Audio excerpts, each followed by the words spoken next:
Hello everyone, সবাইকে morning. কারণ এখন মর্নিং, কিন্তু এটা রাতে বানিয়েছিলাম।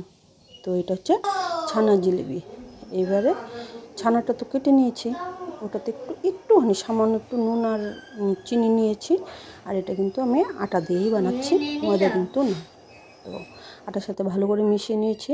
আর এটা আছে চিনির মানে রস বলতে পারো, এলাচ দিয়েছি।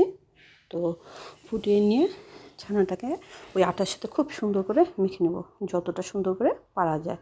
আর অত কিন্তু হার্ড শেপ দেবো না, একটু মানে নরমই রাখবো। মানে বেশি হার্ড করলে না ওটা বেশি শক্ত হয়ে যায়। তো তাই জন্য ওটা আর করবো না।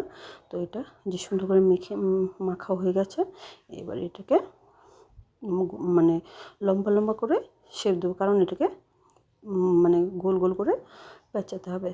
তো এই করে কিন্তু সবগুলো আমি করে নিব। তো একটা আমি তোমাদের সাথে শেয়ার করছি যে এইভাবে আমি করলাম।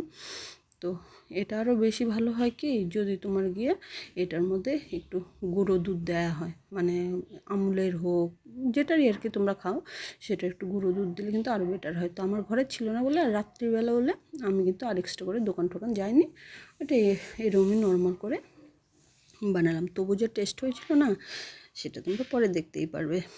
তো এই যে এই করে সবগুলো বানিয়ে নিলাম।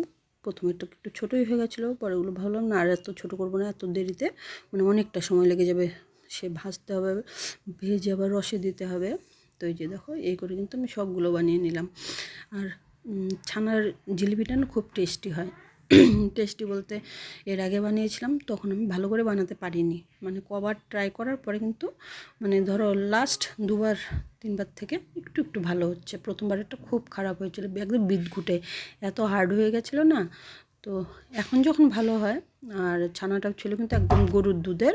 তো সেটা আমি এই করেই বানালাম, এই যে এখন একটু একটু করে ফ্রাই করে নেব। তো ফ্রাই করার পরে, আর ফ্রাইটা না খুব ডিপ করব, মানে একদম লাল লাল করে করব, যেমন গোলাপ জামুনের যেমনটা করে সেম প্রসেসে। তো আর এই চিনির সিঁড়িটা না একদম লাইটই রাখতে হয়, অত হার্ড করলে পরে হয় না। মানে ধরো কি বলবো, বেশি যদি হার্ড হয়ে যায় না, তো এগুলো সোপ করতে পারে না। মানে এগুলো যে এই বড়াগুলো যখন দেওয়া হবে জিলিপিগুলো, তখন সোপ করতে পারে না। তাই জন্য কিন্তু ওটাকে একটু লাইটে রাখতে হয়।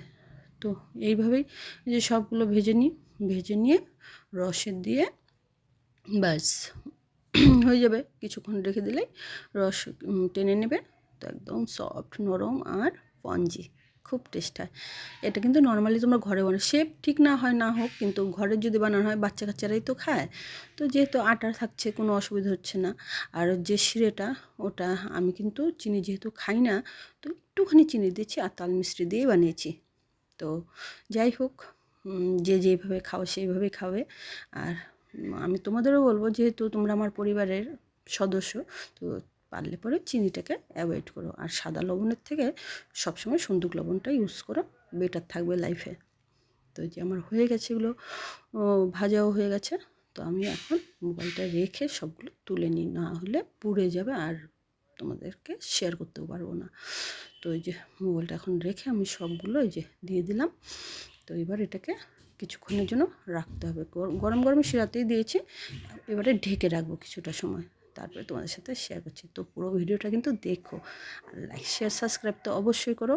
আর যদি ভালো লাগে কমেন্টও করো। আর কেমন হলো তোমরা একবার বানিয়ে খেয়ে দেখো, কারণ তোমরা তো আমার বাড়ির কাছে নেই যে আমি একটা করে টেস্ট করাবো। তো এই যে হয়ে গেছে। তো এই যে পুজো খাবে শুরু করে দিয়েছে। দেখো কত, আমি তোমাদের সাথে একটু শেয়ার করছি, দেখো কতটা সফট হয় আর কতটা রসালো হয়। একবার দেখলেই তোমরা বিশ্বাস করবে। এই দেখো, খুব টেস্টি হয়। তো চলো টাটা, সবাই খুব খুব খুব ভালো থেকো। Love you all.